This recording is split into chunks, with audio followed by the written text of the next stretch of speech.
ఎవర్రా నువ్వు? నా అత్త కొడుకువా మామ కొడుకువా లేకపోతే చిన్నప్పటి నుంచి కలిసి చదువుకున్నామా? నిన్ను లవ్ చేస్తే పెళ్లి చేసుకోవాలి కదా. పెళ్లి చేసుకుంటే 50-60 సంవత్సరాలు కలిసి బతకాలి కదా. కలిసి జీవించేవాడి గురించి తెలుసుకోవద్దా? ఇలా చూడు, నువ్వు నన్ను చూసి పల్లికిలించావా, బదులుకి నేను నిన్ను చూసి పల్లికిలించానా? నా పేరు కృష్ణ అండి, నా పేరు మధుమతి అండి, నేను మిమ్మల్ని ప్రేమిస్తున్నాను అని కలిసి ఊరు తిరగడం, రోడ్లో నడిచేప్పుడు తెలియనట్టుగా ఒకరినొకరు రాసుకుని పూసుకుని తిరగడం, బస్ లో ఒకళ్ళ మీద ఒకళ్ళు వాలిపోయి నిద్రపోతున్నట్టే నటించడం, థియేటర్లలో ఒకళ్ళ భుజాల మీద ఒకళ్ళు చేతులు వేసుకోవడం, ఇలాంటి కథలన్నీ నా దగ్గర సాగవు. నన్ను లవ్ చేస్తే ఏమేం సమస్యలు వస్తాయని నీకు తెలియాలి. అందుకనే మా నాన్నే శంకర్నే కలవమన్నాను. అదే విధంగా నిన్ను లవ్ చేస్తే ఏమేం సమస్యలు వస్తాయని నాకు తెలియాలి. ఇవన్నీ వదిలేసి మన ఇద్దరం లవ్ చేసుకుని రేపు పెళ్లి వరకు వచ్చిన తర్వాత మీ ఫ్రెండ్స్ లో ఎవడో ఒకటి అడుగుతాడు, ఎందుకు ఆమెను పెళ్లి చేసుకుంటున్నావు, 6 సంవత్సరాలు దాని వెనకాల ఒకటి తిరిగాడు, ఇవిడు కంపెనీ ఇవ్వకుండానే నా తిరిగాడు అంటాడు.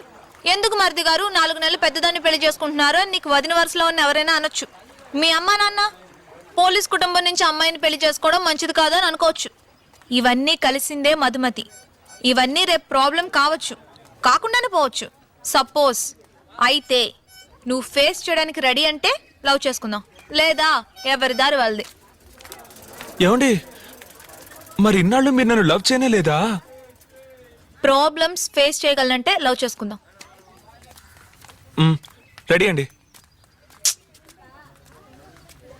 బాగా ఆలోచించుకుని చెప్పు. రెడీ అండి. 1 గంట టైం తీసుకో.